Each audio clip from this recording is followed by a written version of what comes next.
So Meze's new 899 Astru IEMs, basically Astrum without the M. And well, $8.99 you get titanium shells and gold-plated drivers, and yeah, it sounds pretty exotic, but how do they fare? Now, I've always been a sucker for a good dynamic driver pair of IEMs, and well, yeah, I hope these will be pretty excellent, and there are some good and some bad points about them, and some interesting discoveries. Well, for a start, a little fun one is if you pull off what is actually not an MMCX, although it's round-shaped, it's actually a 2-pin driver.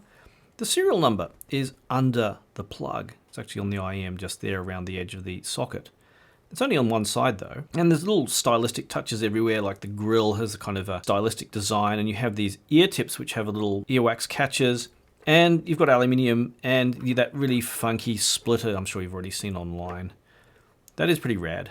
I mean, they've certainly looked the part. They're very, very silvery. Aluminium and titanium, which has a different texture feeling to the aluminium, which is interesting. It has a very slight, very gentle, rough texture, which is very cool.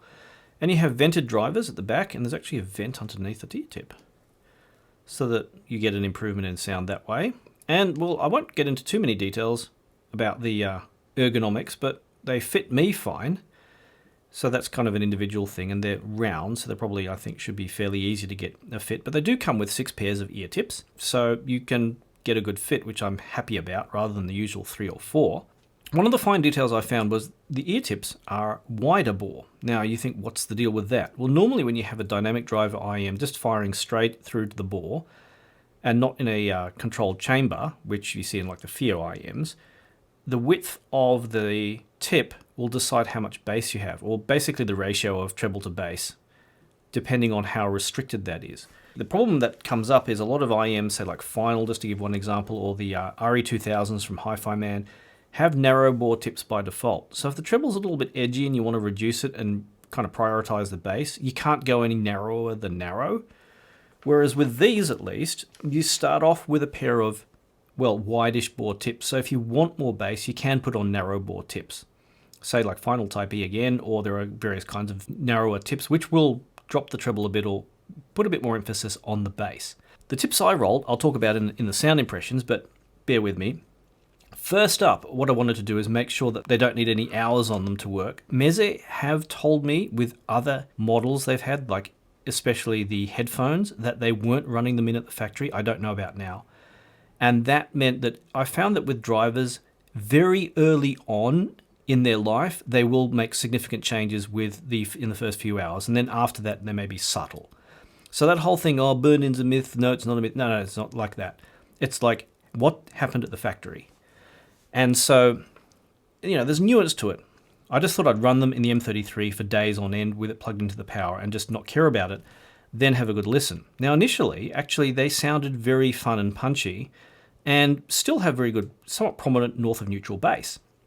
An unexpected track I was listening to, which probably provides a good example, is an old classic going back, it's actually before my time kind of thing, Donald Fagen's New Frontier.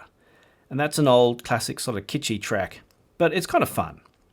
So straight out of the box, I thought things went off pretty well with these IEMs. There's a good amount of detail and separation, not high-end detail and separation, but a good amount. A touch of sibilance in the treble from the vocals though, which I kind of expected. Dynamic driver IEMs tend to have that. It's just the factor of how, sticking a small driver inside a chamber.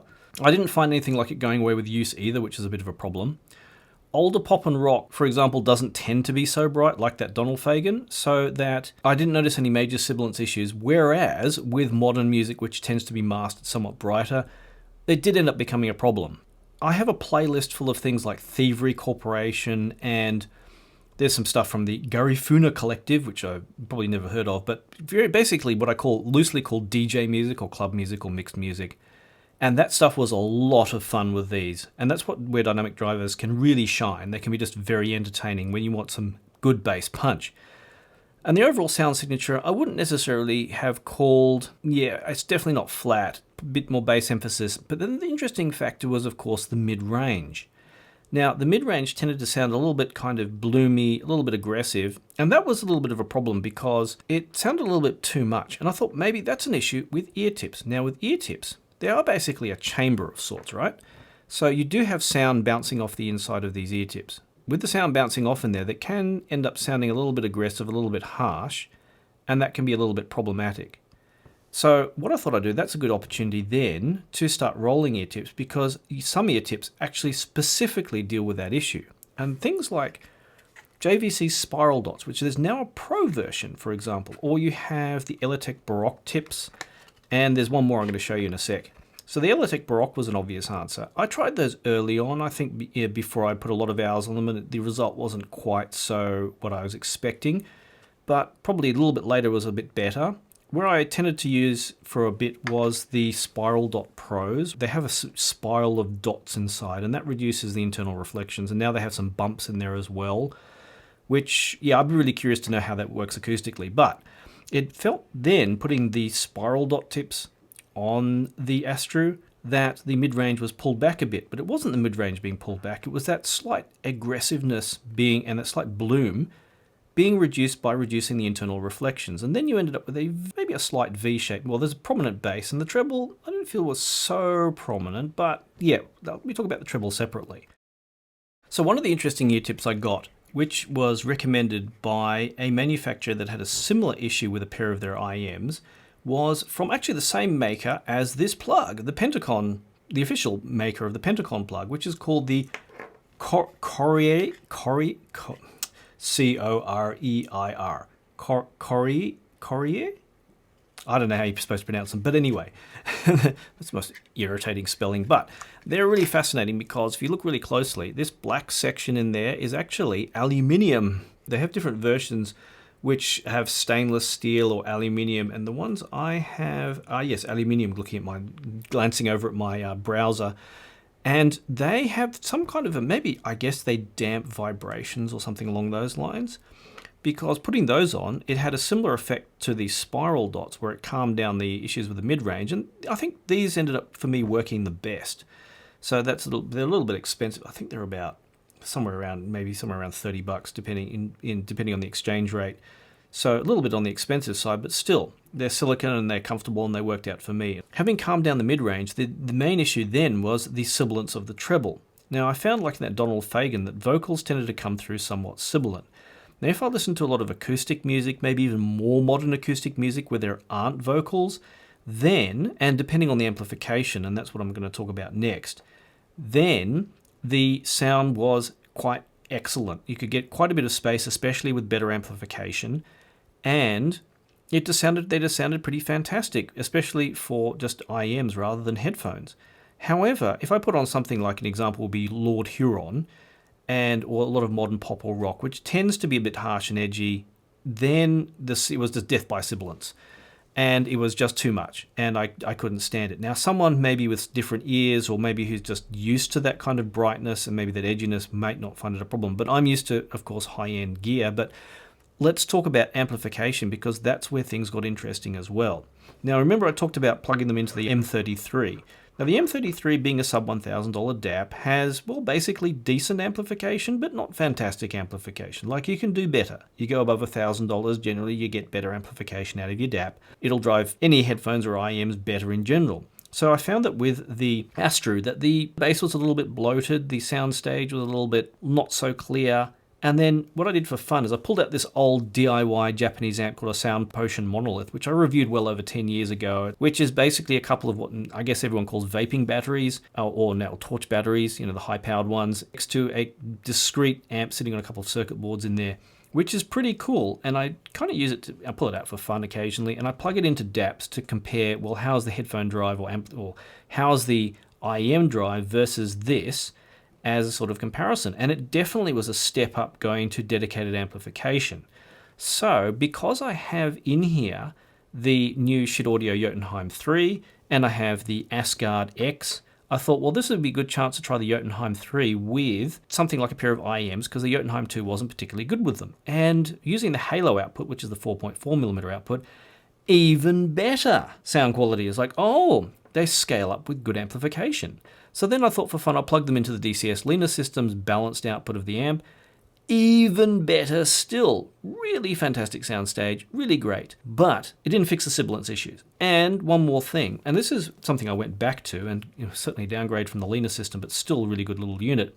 Cayenne's RU9. And why this? Well, this is what I took with me to Tokyo last year when I wanted to try out a whole bunch of different IEMs. And I tried 20 IEMs and headphones. I used this with some high-res DSD and high-res files because the DAC in itself with 44.1 is a little bit harsh and edgy. And so that kind of balances things up. A bit of a downgrade for the DCS system after listening, but still, it gave me an idea. Like if I compared my notes to the IEMs I'd listened to with my impressions of the Astru through this system, then it would be a good comparison overall. And in the end, I found that the Astru lacked that last bit of detail. For example, the Yoko Mabuchi track, which is one I often use, it's a live performance of Miles Davis's music.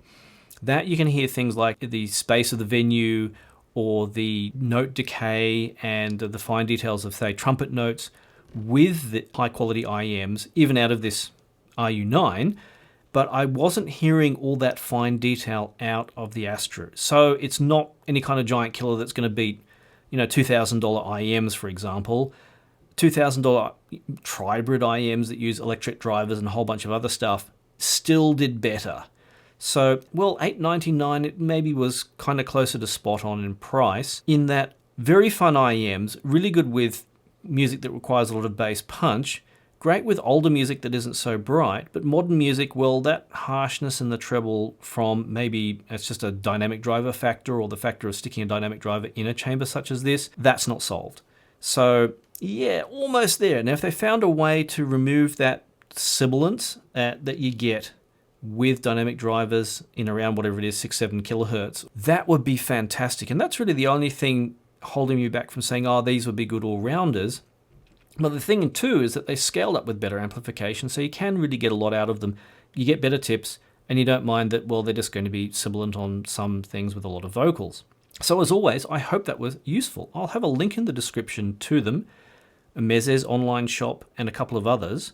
If you buy them through those links, you decide to buy them, and you decide to keep them, then I will get a little bit of something that supports my channel. Of course, if it doesn't work out for you and you return them, well, then it doesn't work out for me either. So I think that's fair. So I hope, as always, that my reviews give you a clear idea of what a product is like, and that's why I also invite you to give feedback. If you buy a pair or you have a pair, let me know what you think. And was I spot on? Is there something I missed? Is there a particular setup and music that you found really good or not so good with them? Let me know in the comments. I'd really love to hear from you. And as always, thanks once again for watching, and I look forward to seeing you either online if you want to become a patron and support my channel and be part of that, or at a Can Jam.